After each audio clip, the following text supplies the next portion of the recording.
They say the dead can't speak, but what if that's not true? What if every body is still telling a story, just waiting for someone who knows how to listen? In China, there is a forensic doctor who has spent over 43 years listening to the dead, over 4,000 autopsies, and after a lifetime surrounded by death, he came to one simple conclusion: the dead never lie. He doesn't see himself as a hero. He doesn't believe he's special. In fact, he says, forensic doctors are not saints, and we're not evil either. We're just ordinary people, doing a job most people refuse to do. This is important, because people often misunderstand this profession. Some think forensic doctors are almost supernatural, able to walk into a crime scene and instantly know everything. Others see them as something dark, cold, detached. But the truth? They are neither. They are simply translators. A body doesn't lie, but someone can still lie. If there is a lie, it's not from the body, it's from the interpreter. That interpreter is the forensic doctor, and that means something uncomfortable. Truth depends on the integrity of the living.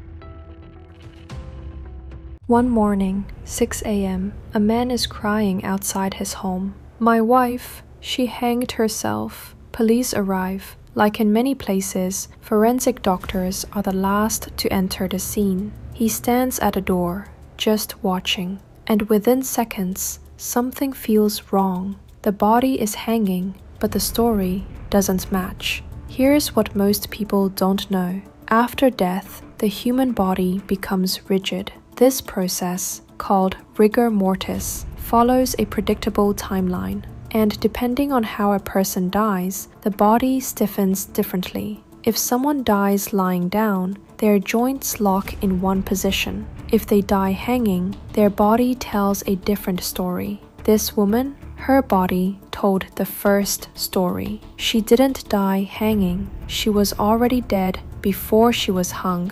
It was staged. And the killer? Her husband. He killed her late at night, then spent hours planning the perfect scene. But he missed one thing. The body had already spoken.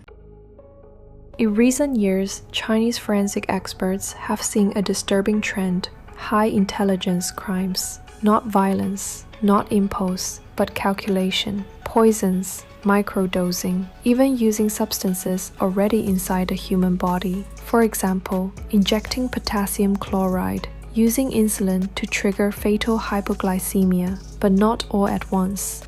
Slowly, over weeks or even months, the victim becomes sick. Doctors misdiagnose it as something ordinary, and by the time death comes, there's nothing obvious left behind. Sometimes the body is even cremated, and the truth disappears forever. There is something even more disturbing. Some criminals learn, they read, they study forensic cases. There was once a case, a son poisoned his own mother over days, small doses, until she slowly died. When questioned, he said, "I learned it from a magazine." This is why many forensic experts, including him, are careful about what they reveal, because knowledge can save lives, but it can also teach people how to take them. But not every story is about crime. Some are about something more painful: mistakes, especially in medicine. He says, there are cases where children die after receiving treatment, and when forensic results come back, they don't match the original diagnosis. So who is right, the doctor or the truth hidden inside the body? This fear exists everywhere. He offers something unexpected. Not fear, but awareness. Ask questions. Get second opinions. Don't blindly trust authority. Not because people are bad, but because systems are imperfect. Even he says, when I see a doctor, I stay cautious too. After seeing thousands of deaths, you would expect someone to become cold, detached. But instead, he says something surprising. Death is not the end. It's just the end of one journey and the beginning of another. And maybe that belief is what allows him to keep going. Because in the end, his job isn't about death, it's about truth. The dead cannot speak, but they leave behind information, and we are their translators. And if he could summarize everything he's ever learned from the dead, it would be this: thank you for speaking for me when I no longer could. For the living, this is a warning. For the dead, this is justice.